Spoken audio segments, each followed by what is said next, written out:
자, 이제 가을이 깊어져 가고 있어요. 그래서 이 가을 하면 이 산, 또 등반의 계절이 아닌가 싶습니다. 지난 화요일에도 제가 목자들과 함께 이 경천대죠? 경천대? 이름을 제가 처음 가봐가지고 경천대 맞을 겁니다. 대학교가 아니고 이게 좋은 전망이 있는 그곳에 가서 이 마음껏 또 가을을 만끽하고 수고한 목자들과 함께 교제하는 시간을 가졌는데요. 형형색색 이 단풍으로 물드는 그 산을 보면 막 손짓하는 것 같지 않아요? 이리로 좀 올라와서 하나님의 아름다운 손길을 좀 보라고. 우리는 너무 회색빛깔 도시에 물들어져 있어서 매연 가득한 이 차 뒷공무니만 쫓아다니면서 운전하고 다니니까 이 하나님의 지으신 아름다운 세계가 이 가을에 이렇게나 무료 갤러리로 펼쳐져 있는데 우리가 참여를 안 해서 이걸 못 누리는 경우가 있는 것 같아요. 가을이 다가기 전에 여러분 그 하나님께서 초대하신 작품 세계에 들어가셔서 마음껏 누리시기를 바랍니다. 금오산이 참 좋잖아요. 저 그래서 외부에서 누구 손님 와서 좀 이렇게 인도하면 꼭 금오산은 데려갑니다. 그래서 금오 저수지 그 둘레길도 너무 좋잖아요. 이렇게 가게 되면 우리 구미가 너무 자랑스러운 거예요. 근데 대부분의 많은 성도님들은 아마 그러실 거예요. 금오산을 멀찍이서만 보시지 그 산 한가운데로 들어가기는 쉽지 않습니다. 가까이에 있으면요 그게 더 안 되더라고요. 우리 사실 근방에 제일 너무 좋은 거 있잖아요. 그 새마을 운동 테마파크 너무 좋거든요. 근데 우리 산부예배 청년들도 많이 드리는데 잘 안 가봐요. 가까이 있는데 안 가. 근데 거기 가면 근대사, 역사가 어떠한 질곡 가운데 또 이 새마을 운동이라고 하는 것이 역사적인 의미를 갖고 발전해 왔는가 아주 잘 만들어 놨습니다. 그런 데도 한번 좀 가보시면 좋겠죠. 근데 이제 금오산이 말이에요, 편안하게 케이블카를 타시면 대해 폭포까지는 아무런 고생 안 하고 올라가실 수 있습니다. 근데 대폭포에서 보는 장관은 딱 27m짜리 그 폭포가 사실은 전부죠. 다른 경치가 보여지진 않아요. 근데 금오산이라고 하면 이제 그 다음부터죠. 숨이 여기까지 차오르면서 할딱거린 데서 할딱고개를 올라가야 되는 거예요. 제가 처음에 올라갈 때는 계단수를 세어봤어요. 근데 세다가 하도 힘들어가지고 까먹더라고요. 이게 몇 계단인지 하도 계단이 많아서 세어봤는데 까먹었어요. 근데 어쨌든 우직하게 계속 두 발만 움직여서 가면 이 할딱고개 끝에 넓다란 전망 바위에 오르게 됩니다. 거기서 보는 구미는요 아주 색달라요. 그냥 늘 우리가 누비는 도심지에서 구미를 사실 못 보거든요. 근데 그 전망 바위에 올라서 보면 구미 시내가 그 저수지와 함께 얼마나 멋있게 펼쳐지는지 모릅니다. 근데 여기까지 올라가는 분들은 많은데 금오산의 진미는 여기서부터입니다. 이제 그 전망 바위에서 현월봉 정상까지가 사실 반 정도가 남은 거고, 산은 올라가면 올라갈수록 이 키로수가 계산이 안 되죠. 엄청나게 힘들어요. 비탈길, 좁은 길, 시에서 그 다음부터는 투자를 많이 못 하셨어요. 그래가지고 여기 할딱고개까지만 길이 잘 나와요. 놓여지. 그 다음은요 아주 길이 험합니다. 근데 거기를 뚫고 이제 올라가서 그야말로 976m 정상 고지에 올라가면 그 탁 트인 시야에는 구미만 보이는 게 아니라 김천까지 보여서 얼마나 속이 시원해지는지 모릅니다. 근데 백문이 불여일견이라고 제가 아무리 자세하게 설명드려도 우리 성도님 직접 올라가 보셔야 그 맛을 알 테니 꼭 이 가을에 한 번쯤 여러분이 금오산, 우리 가까이 있는 좋은 산 한번 오르시기를 바랍니다. 제가 산을 왜 이야기하느냐, 우리가 성경을 탐험하는 방법도 이와 같아요. 지금 우리가 근 넉 달 동안을 로마서 8장 말씀을 지금 살펴보고 있는데 어떤 분들은 왜 이 한 장 가지고 그렇게 오래 붙들고 있나 생각이 드실 수 있겠어요. 근데 진리란 안으로 파고들면 파고들수록, 물론 시간을 길게 연장한다고 더 되는 것은 아닙니다만 더 뭔가가 나오는 거예요. 팔수록 고갈되는 게 아니라 진리는 파면 팔수록 더 샘솟는 은혜인 줄 믿습니다. 그러니까 그런 탐구심을 좀 가지시라고 말씀드리고 싶어요. 이제 우리가 8장 오늘과 다음 주로 마무리가 되는데 이제 고지 정상 얼마 남지 않아 있습니다. 바울도 이 8장을 써내려고 하는 방식에 있어서 이제 막바지로 갈수록 정말 숨이 찰 정도로 계속 박진감 넘치게 우리를 몰아세우고 있어요. 질문을 통해서 연속되어지는, 이게 수사적인 질문이라고 했죠. 질문인 듯 하지만 확신을 주는, 물음표인 듯 하지만 느낌표를 주는 질문들이라고요. 오늘 우리가 그 마지막 5번째 질문을 대하는 겁니다. 이 질문의 말씀이 이거죠. 누가 우리를 그리스도의 사랑에서 끊으리요? 환난이나 곤고나 박해나 기근이나 적신이나 위험이나 칼이랴. 근데 이걸 성경의 다른 번역, 여러분 성경을 읽으실 때 번역을 좀 비교하여 읽으시면 이 감이 좀 더 새로워질 수 있습니다. 다른 번역을 참조하면 이렇게 번역을 하고 있습니다. 누가 감히 우리를 그리스도의 사랑에서 떼어놓을 수 있겠습니까? 환난입니까? 역경입니까? 박해입니까? 굶주림입니까? 헐벗음입니까? 혹 위험이나 칼입니까? 느낌이 좀 새로우시죠? 이 하나하나의 행목을 정말 이 속사포처럼 이렇게 몰아가면서 그 질문 끝에 사실은 답이 달려져 있는 거예요. 그 누구도, 그 아무도 그리스도의 사랑에서 우리를 끊을 자 없습니다. 이제 그 답이 나오게 되는 건데요. 자, 이전의 내용에서도 우리가 살펴보았듯이 확신을 심어주기 위한 바울의 질문 안에 등장하는 문제들은 실제하는 문제들이죠. 실제하는 문제. 대적이 없습니까? 있어요. 고발자가 없습니까? 있어요. 정죄에 우리는 시달려요. 다 그런 문제들이 있다는 거죠. 근데 왜 숨김없이 이것을 드러냅니까? 세상의 거짓 종교들은요, 이걸 눈 가리고 아웅한다 식으로 가리죠. 잠시 잊게 만들죠. 그렇지만 복음은 그렇지 않아요. 드러내요. 문제거리들을 드러내요. 왜요? 드러내도 답이 있으니까. 답이 없는 종교들에서는 그거를 감추겠죠. 그러나 복음은요, 어떤 문제들이라도 드러내요. 그 문제에 답이 있기 때문에. 지금 바울은 그런 것입니다. 우리 인생이 복음 앞에 서지 않으면 풀기 어려운 난제투성이에요. 온 사람들이 집중을 해도 법망을 이리저리 피해 다니면서 미제 사건이 얼마나 많습니까? 그런데 우리들의 신앙의 문제에 관해서는 답 없는 문제가 아니란 사실이죠. 그러니까 담대하게 드러내는 거예요. 왜냐하면 어떤 문제 속에 있든지 우리를 위하시는 하나님이 함께 하시기 때문에, 우리를 의롭다 하시는 하나님이 함께 하시기 때문이죠. 그뿐인가요? 우리를 위해 죽으시고 다시 사시고 부활 승천하시고 지금도 우리를 위하여 중보하시는 그리스도 예수께서 함께 하시기 때문이죠. 임마누엘입니다. 임마누엘. 하나님이 우리와 함께 하신다. 자, 그런 차원에서 질문이 이어지는 거예요. 그리고 이 질문, 마지막 질문 안에는 항목이 자그마치 7가지 항목들이 있어요. 문제 투성이죠. 가상의 아닌 현실의 문제를 드러내는 거예요. 이 편지를 쓰고 있는 바울 자신도 꽤나 고난을 많이 당했던 사람, 예수 믿고 난 다음에 성공의 간증, 세상 그럴싸한 성공의 간증보다 찢기고 상하고 얻어 터지고, 그런 간증들이 엄청나게 많은 사람이 바울이었거든요. 근데 바울뿐만 아니라 그 당시에 신앙하며 산다고 말했던 성도들은 이걸 다 일반의 상식으로 여겼어요. 그러니까 카타콤이라고 하는 지하 동굴을 제가 성지순례 가서 이런 데 보면요, 그게 그냥 뭐 북한이 파놓은 땅굴하고는 비교가 안 돼요. 깊숙이 더 깊숙이 파고 거기서 이제 생활 공간이 만들어진 거예요. 지하 세계를. 그래서 거기서 나고 거기서 죽고.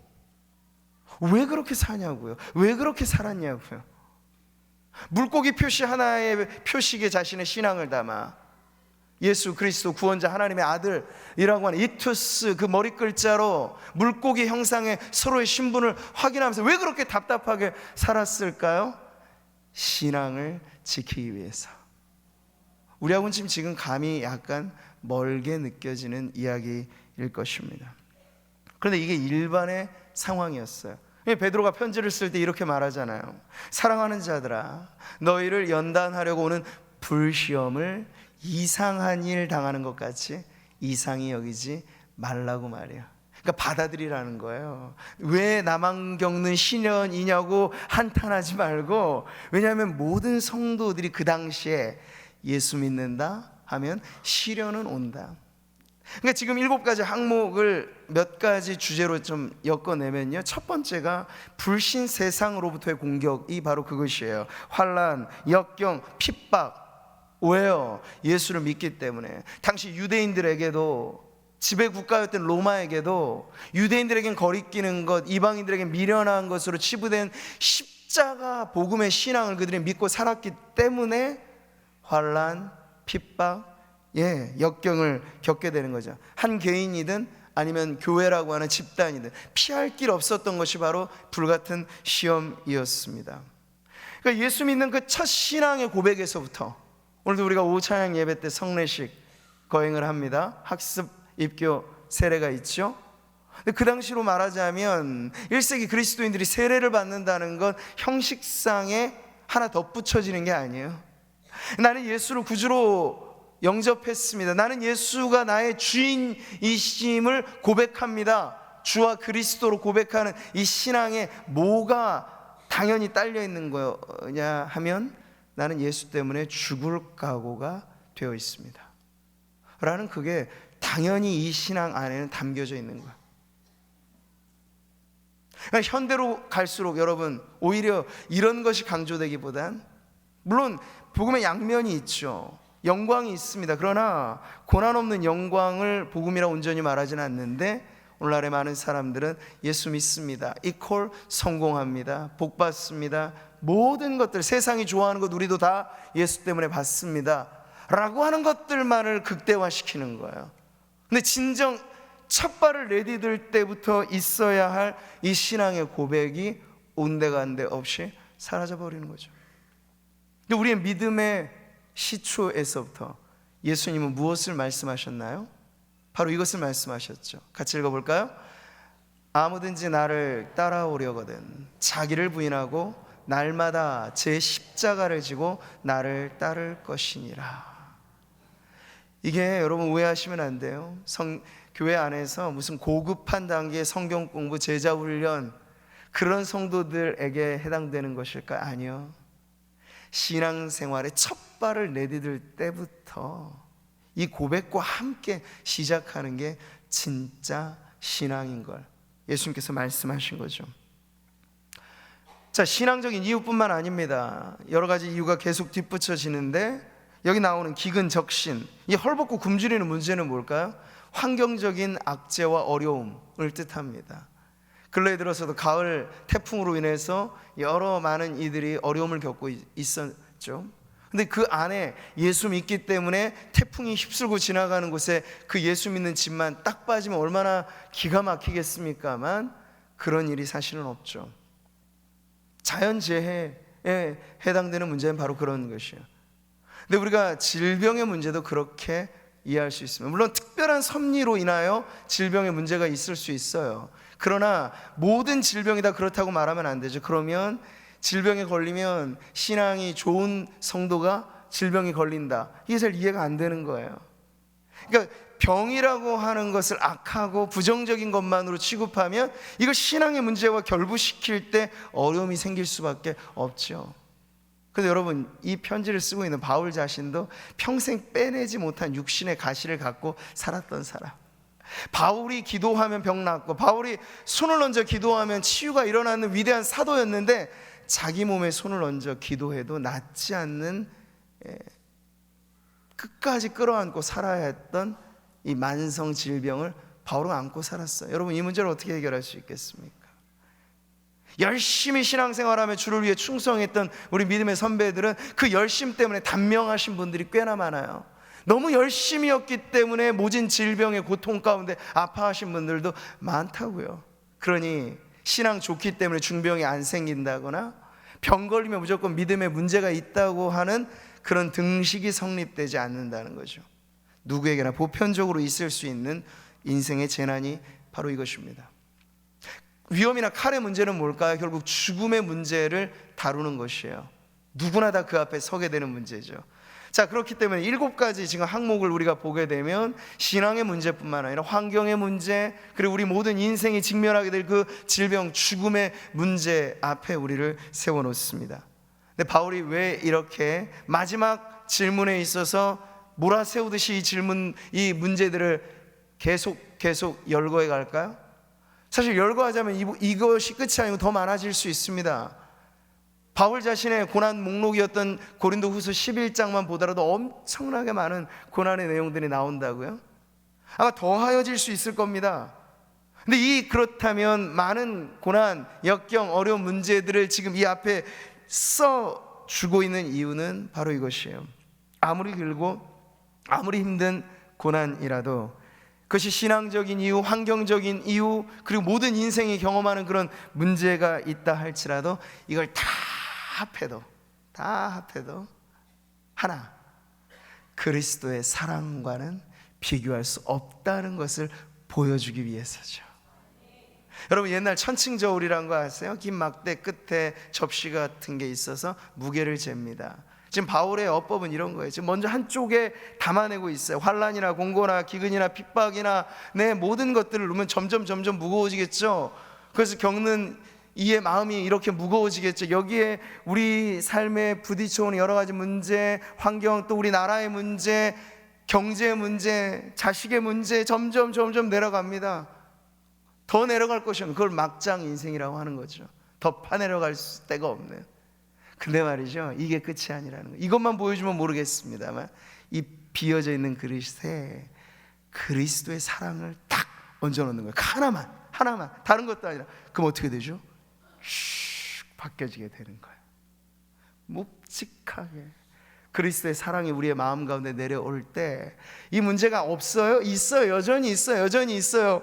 그런데 이 문제가 전혀 그리스도의 사랑과 비교해 보니까 문제 될 것이 없게 되는 거예요. 할렐루야.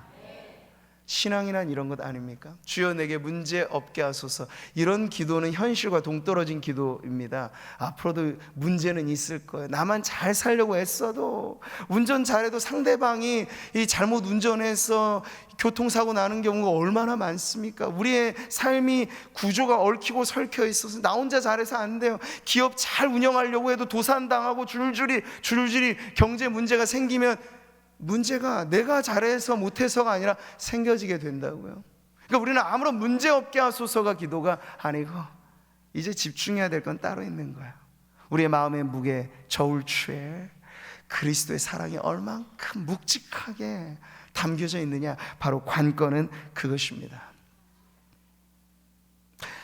너희가 나를 누구에게 비기며 누구와 짝하며 누구와 비교하여 서로 같다 하겠느냐. 살아계신 하나님의 말씀이죠.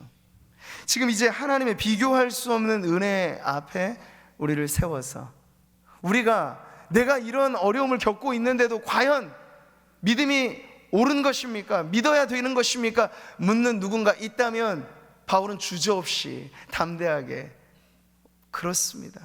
환난이나 공고나 역경이나 헐벗음이나 굶주림이나 위험이나 칼, 아니 그 이상 곱하기 2, 4 한다 할지라도 걱정하지 마십시오. 그리스도의 사랑이 여러분을 지켜주기 때문에, 그리스도의 사랑 안에 있는 성도라면 꿋꿋이 그 문제들을 이겨나갈 수 있습니다.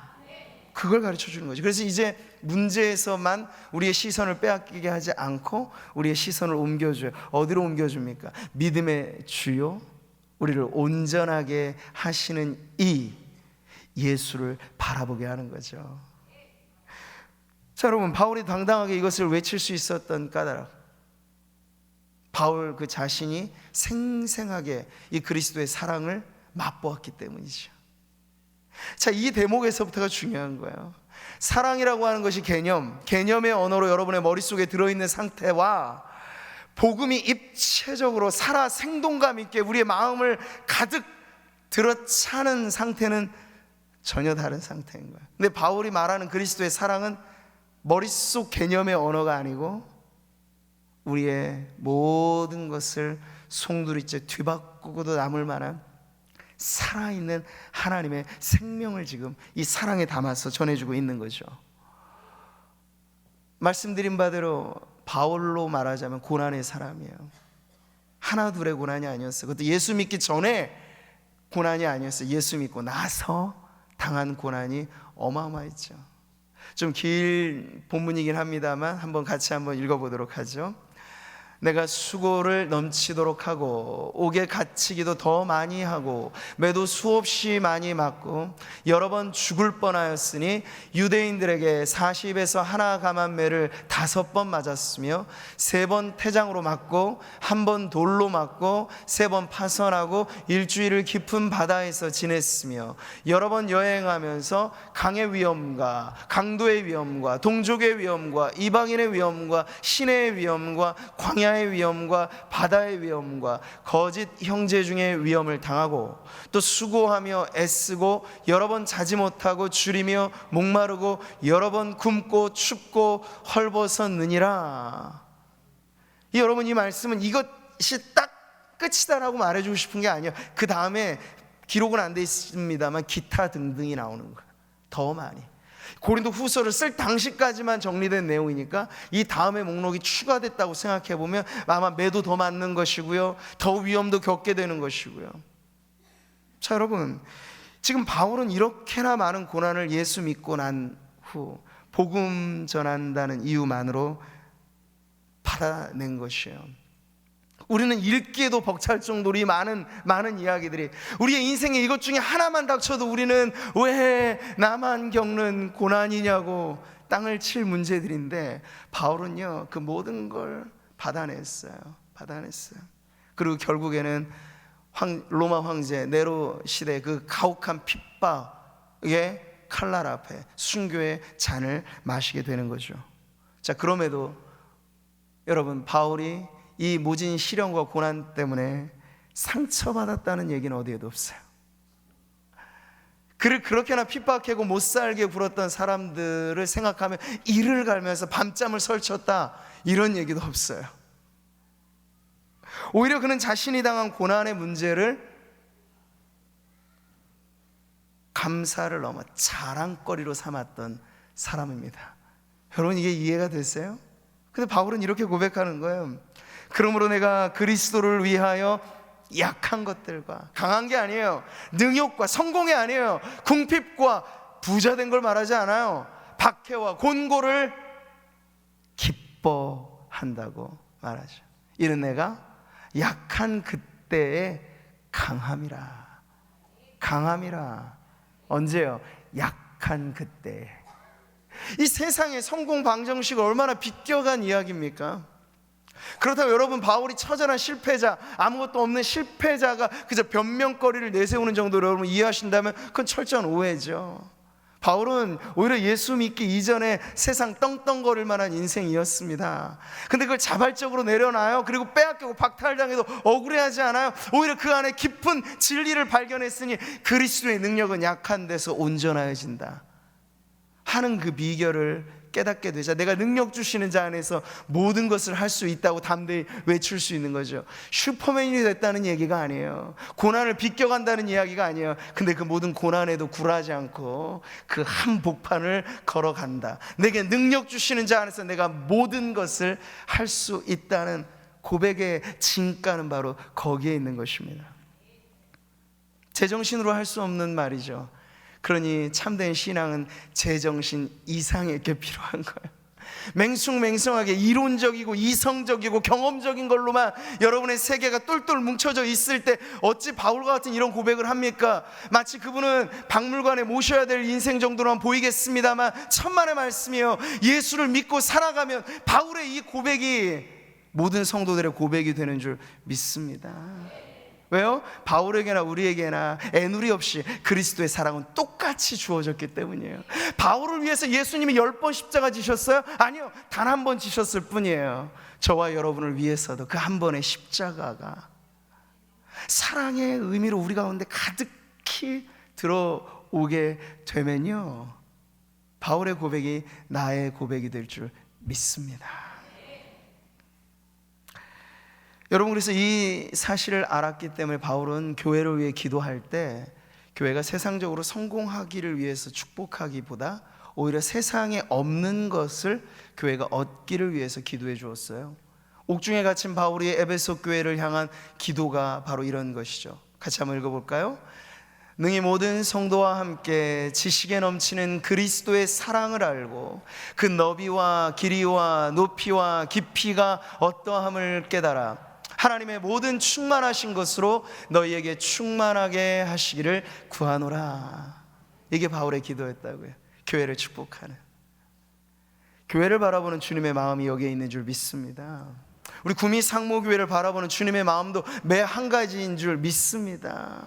예배하고 신앙생활하는 성도들이 이렇게 복을 누리는 거, 어떤 복? 그리스도의 사랑, 너비와 길이와 높이와 깊이, 측량할 수 없는 이 어마어마한 사랑을 여러분, 우리가 하루, 이틀, 1년, 10년 더해갈수록 그 차오르는 사랑에 감격하면서 사랑에 풍덩 빠져서 살아가는 성도들이 되기를 바라는 것이죠.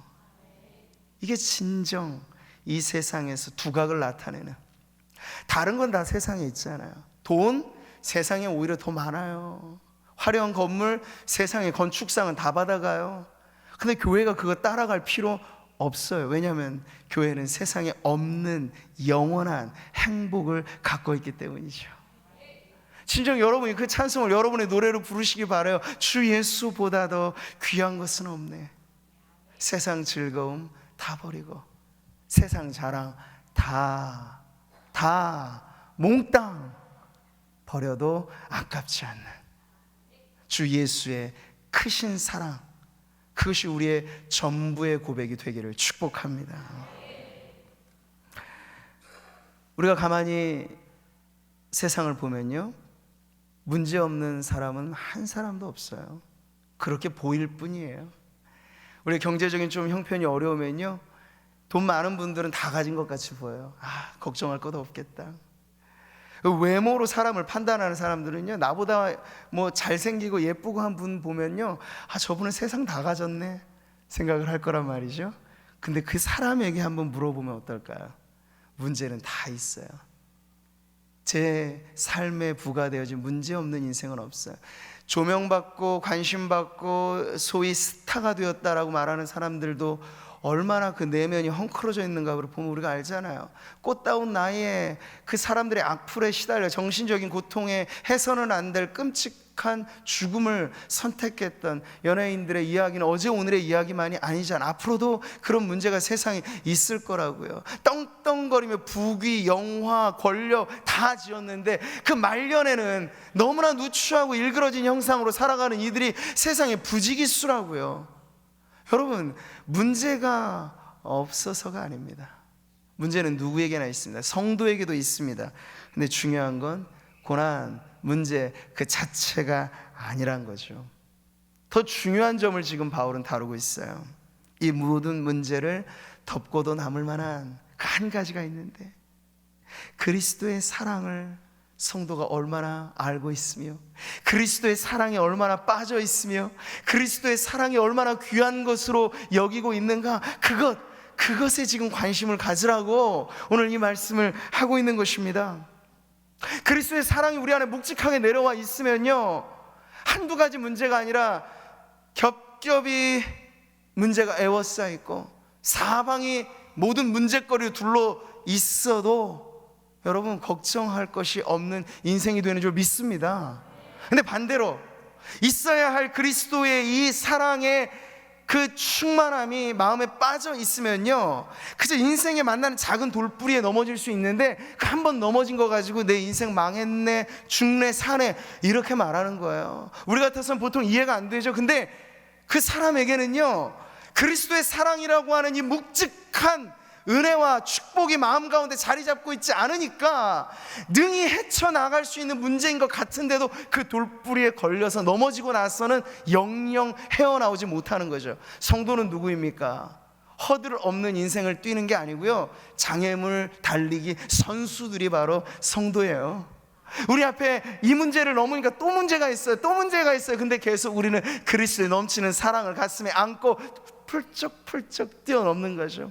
내 발을 사슴과 같게 하사 나로 나의 높은 곳에 다니게 하소서. 사슴과 같은 발을 갖고 있는 성도들은요, 펄쩍펄쩍 뛰어넘는 거예요. 사랑하는 성도 여러분, 우리의 마음이 어디에 기울어져 있습니까? 환란이나 공고, 이 7가지 아니 10대까지 아니 100가지 아니 수만 가지 문제가 있을 때 거기에 집중하고 있습니까? 아니면 오직 하나, 모든 문제에서 우리를 건져내시는 그것 하나, 그리스도의 사랑에 여러분의 마음이 빼앗겨 있습니까? 오늘 질문은 그것이에요. 만약 이 부분에 있어서 여러분의 분명한 답이 있다면, 네, 내게 문제가 없어서가 아니라 오늘도 나는 많은 문제를 끌어안고 예배하는 이 자리에 나왔습니다만 그리스도의 넘치는 사랑이 모든 것을 덮어서, 그리스도의 사랑이 흘러 넘쳐서 내가 이 문제를 극복하고 있습니다 하는 그런 성도의 고백이 있으시기를 바랍니다. 그때부터는요, 찬송의 노래가 다 내 노래가 되는 거예요. 이전까지는 따라 불러요. 음정박자 못 맞추면서 따라 부르는 것도 힘들고 가사는 들어오지도 않고. 근데 여러분, 그리스도의 사랑에 푹 잠기면요, 찬송의 세계가 열리게 되는 거예요. 어떻게? 저 높은 가을 하늘을 두루마리 삼고 이 지구상에 있는 태평양, 대서양, 인도양 모든 바닷물을 다 끌어와서 먹물 삼아 쓰는 거죠. 근데 써도 모자라게 느껴지는, 그게 바로 그 크신 하나님의 사랑입니다. 하늘을 두루마리 삼고 바다를 먹물 삼아도 한없는 하나님의 사랑 다 기록할 수 없겠네.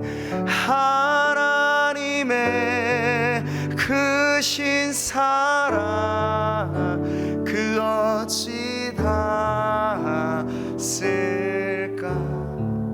저 하늘로 비싸도 채우지 못할 하나님 크신 사랑은 증량다 못하네. 영원히 변치 않는 사랑 성도여 찬양하세. 하나님 크신 사랑은 증량다 못하네. 영원히 변치 않는 사랑 성도여 찬양하세.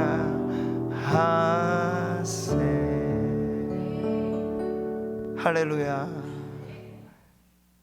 이 찬양이 여러분의 고백이 되기를 바랍니다. 다른 사람 노래 따라 부르는 건 재미없어요.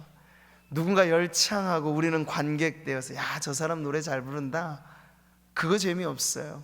근데 여러분이 마음을 다해 목청껏, 찬양이란 그런 것이에요. 매주일 우리가 대표로 찬양대가 찬양을 하지만 찬양대 찬양이 아니라 우리 모두의 찬양이 함께 하나님 앞에 올려드려지는 것이죠. 그렇게 찬송 소리 그치지 않고 우리의 인생을 살아간다는 건 가능할까요? 가능합니다. 어떨 때? 그리스도의 사랑이 우리를 뒤덮고 끊을 수 없는 그 사랑의 너비와 길이와 높이와 깊이에 푹 빠져서 살아가게 되면 오늘의 찬송이 내일의 찬송, 평생의 찬송으로 이어지게 될 줄 믿습니다.